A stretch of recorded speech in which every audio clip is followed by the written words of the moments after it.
According to the Kalachakra Tantra, the external sun and moon are projections of the subtle human body's energy channels, winds and drops, much like a person seeing a reflection in a mirror. The person in the mirror does not indeed exist, only a reflection.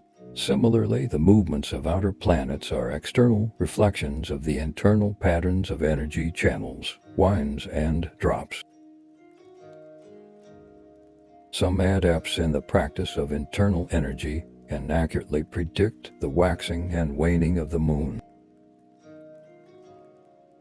They don't need to consult a cosmology calendar to know the lunar phases. Instead, they can perceive them based on their breath alone, demonstrating the close relationship between the movements of external celestial bodies and the changes in internal energy patterns. People may find it strange to notice the occasional 15ths in the Tibetan calendar or the absence of a 15th. However, this kind of almanac is calculated based on human breathing. The internal causes the karmic wind and the wisdom wind, and the external causes the moon's speed along its orbit. It has a solid logic. The Kalachakra uses the changing patterns of internal energy channels, winds and drops to deduce the movement of the external sun, moon, and stars.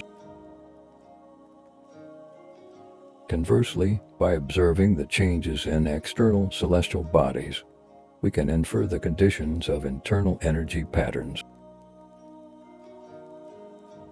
Therefore, if one can practice diligently during solar eclipses, lunar eclipses, or the 15th and 30th days of each month, that is, certain special stages of the inner energy movement, the effect will be extraordinary.